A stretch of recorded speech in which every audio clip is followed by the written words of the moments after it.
हे राधे भक्तों, आप लोगों का मेरे YouTube चैनल में स्वागत है। भगवान शिव और माता पार्वती की कृपा आप लोगों पे हमेशा बनी रहे। रावण की मृत्यु के बाद रानी मंदोदरी ने क्यों किया देवर विभीषण से शादी का फैसला? ऐसा शादी करने के लिए मंदोदरी ने विभीषण से फैसला क्यों किया था? चलिए मैं आप लोगों को बताती हूँ। आप इस वीडियो को पूरा लास्ट तक देखिएगा। बीच में वीडियो को आधा अधूरा ना छोड़े। इस वीडियो पे बने रहिएगा और इस वीडियो को लास्ट तक देखिएगा। रावण की मृत्यु के बाद उसकी रानी मंदोदरी सती होना चाहती थी, लेकिन श्री राम ने उसे ऐसा करने से रोक दिया। मंदोदरी बहुत ही धार्मिक थी और पतिव्रता स्त्री थी और ज्योतिष की प्रकांड विद्यमान भी। आखिर क्यों इस पतिव्रता स्त्री ने देवर से शादी करने का फैसला किया?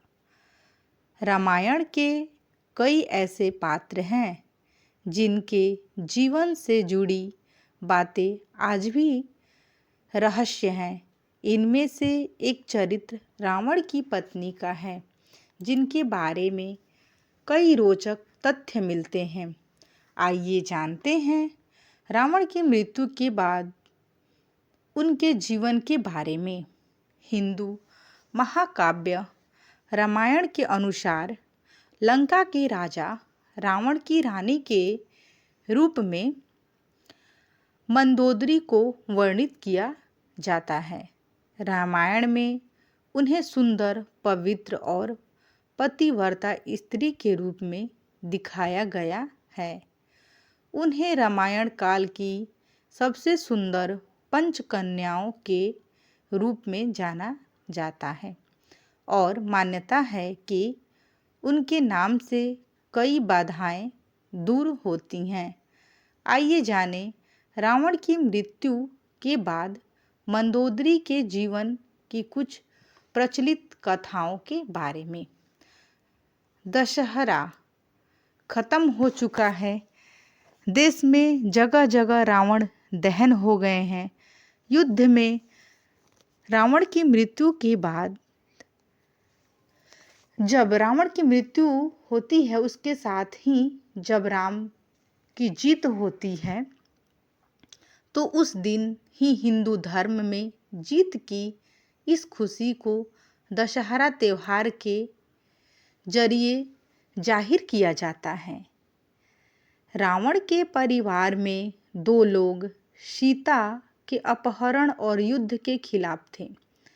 वो थे भाई विभीषण और रानी मंदोदरी। दोनों बिल्कुल युद्ध नहीं चाहते थे और लगातार रावण को सीता को सम्मानपूर्वक राम को लौटा देने के पक्ष में थे, लेकिन ऐसा नहीं हुआ। लड़ाई हुई, उसमें रावण मारा गया। इसके बाद राम ने लंका के राजपाट रावण के छोटे भाई विभीषण को सौंप दिया। लेकिन क्या आपको मालूम है कि रावण की रानी मंदोदरी का क्या हुआ?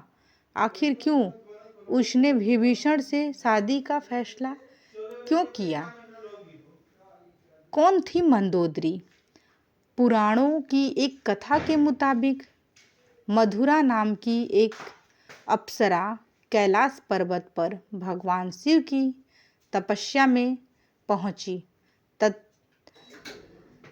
तलाशते हुए जब वो भगवान शिव के पास पहुंची तो उसने वहां पार्वती जी को न देखकर शिव को रिझाने का प्रयास शुरू कर दिया। जब कुछ समय बाद वहां पार्वती जी पहुंची तो उन्होंने मधुरा के शरीर पर शिव की भस्म देखी और फिर वो क्रोधित हो गईं।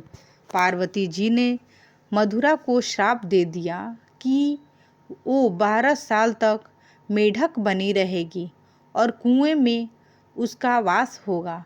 मधुरा को अपनी गलती की कीमत चुकानी पड़ी और असहाय कष्ट का जीवन शुरू हो गया।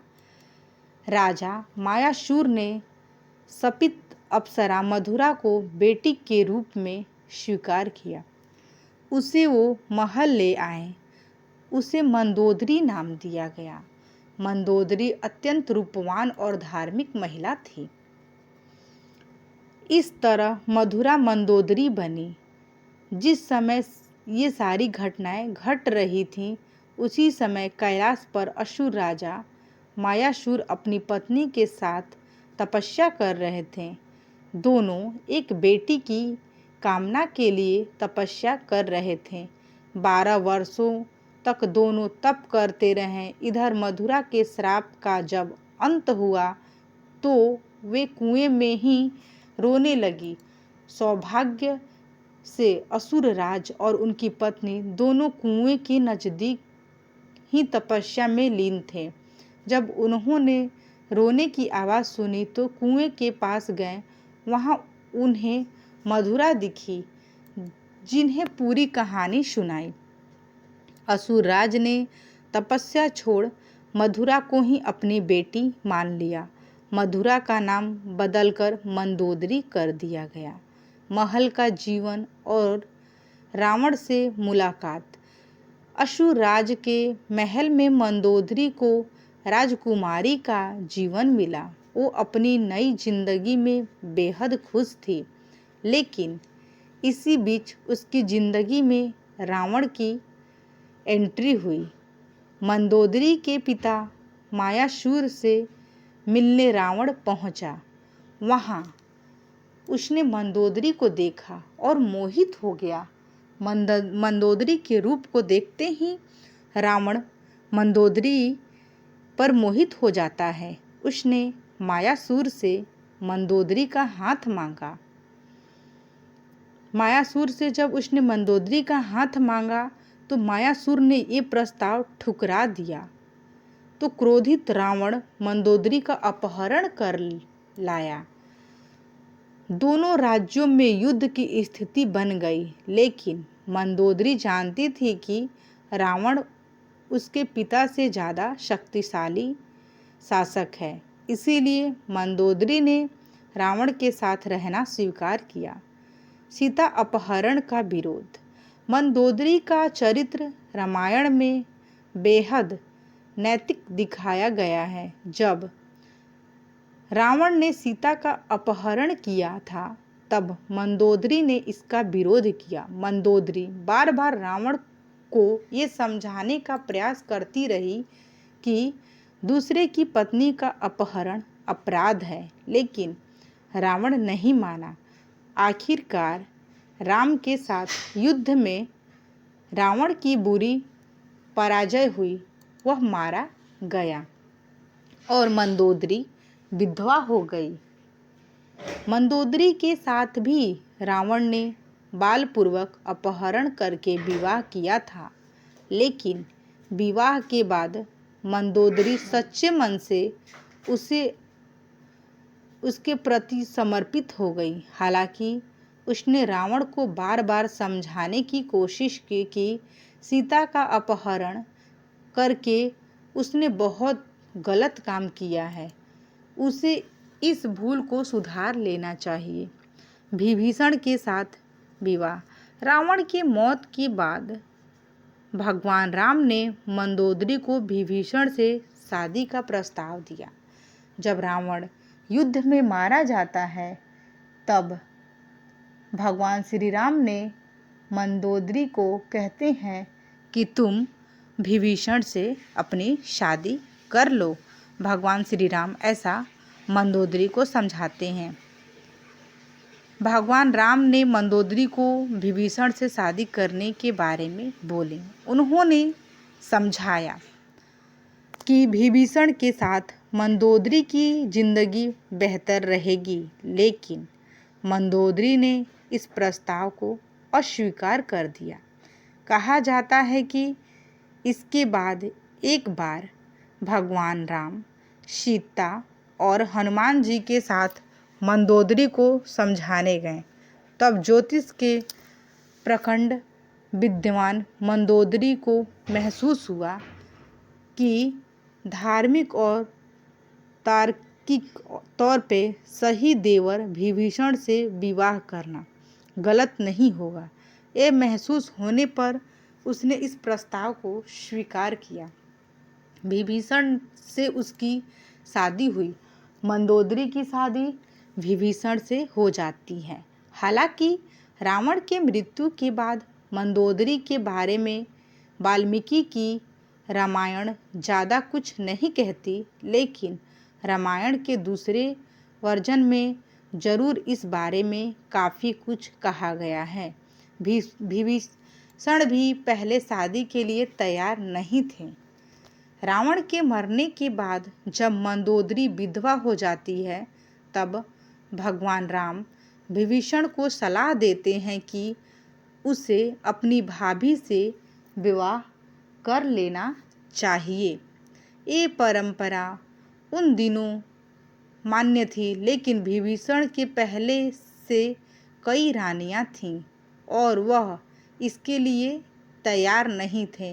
ये भी कहा जाता है कि अगर विभीषण ये शादी कर लेते तो उन्हें भाई की जगह लंका का शासन का नैतिक अधिकार भी हासिल हो जाता। विवाह राजनीतिक और राज्य काल से ज़्यादा जुड़ा था। हालांकि ये भी कहा जाता है कि ये विवाह शारीरिक तौर पर पति पत्नी के तौर पर एक दूसरे के साथ यौन संबंधों की बजाय विशुद्ध राजकाज से जुड़ा था, क्योंकि मंदोदरी भी चाहती थी कि उसके पति के निधन के बाद लंका में स्थायित्व और समृद्धि रहे। वो भी श्री राम से शत्रुता की बजाय मित्रता चाहती थी। वह नहीं चाहती थी कि वो भगवान श्री राम से शत्रुता करे, वह उनसे मित्रता करना चाहती थी। रावण की मृत्यु के लिए उसने श्री राम को कभी जिम्मेदार नहीं ठहराया। उसने कभी ऐसा नहीं बोला कि आपकी वजह से मेरे पति की मृत्यु हो गई है। एक वजह ये भी बताई जाती है कि रावण के निधन के बाद मंदोदरी भी उसकी चिता के साथ सती होने जा रही थी, लेकिन श्री राम ने उसे रोक लिया। इसके बाद मंदोदरी के पास देवर से विवाह करने के अलावा कोई विकल्प नहीं बचा था। रावण ने मंदोदरी को वचन दिया था कि हमेशा केवल मंदोदरी ही उसकी पत्नी और लंका की रानी होगी। विवाह के बाद मंदोदरी को उपहार के रूप में मायासुर ने रावण को सोने की लंका दी थी। एक कहानी ये भी है कि रावण की मृत्यु एक विशेष वाण से हुई थी और इस वाण की सूचना मंदोदरी ने ही हनुमान जी को दी थी। रावण की मृत्यु के बाद वास्तव में मंदोदरी का क्या हुआ? जब उस बाण से जब उनकी मृत्यु हुई थी तो उस बाण का रहस्य मंदोदरी ने ही भगवान हनुमान को दिया था। उसी कारण रावण की मृत्यु हुई थी। तो मंदोदरी का फिर क्या होता है, इस बात के लिए कोई प्रमाणिक तथ्य नहीं मिलते हैं, लेकिन कुछ कथाओं में उनके आगे के जीवन के बारे में जिक्र मिलता है। दोस्तों, आपको ये जानकारी कैसी लगी? कृपया कमेंट करके ज़रूर बताएं। वीडियो पसंद आया हो तो लाइक करें और ऐसी ही और भी बहुत सारी कहानियों को सुनने के लिए मेरे चैनल को सब्सक्राइब ज़रूर कर लें। यदि आप मेरे यूट्यूब चैनल पर नए हैं, यदि आपने अभी तक मेरे चैनल को सब्सक्राइब नहीं किया है तो कृपया करके आप मेरे चैनल को सब्सक्राइब कर लें और बेल आइकन को भी दबा लें ताकि आप लोगों को मेरे वीडियो का नोटिफिकेशन मिलता रहे। भगवान श्री राम की कृपा और माता सीता की कृपा आप लोगों पे हमेशा बनी रहे। जो भी इस वीडियो को पूरे सच्चे मन से देखे होंगे, भगवान श्री राम और माता सीता उनके हमेशा दुखों को दूर करें। तो इस वीडियो को यदि आप लोगों को पसंद आया होगा तो कमेंट बॉक्स में जय श्री राम अवश्य लिखिएगा अब मैं इस वीडियो को यहीं पे एंड करूँगी। अब मैं आप लोगों से मिलूँगी नेक्स्ट वीडियो में। पूरा वीडियो देखने के लिए आप लोगों का बहुत बहुत धन्यवाद।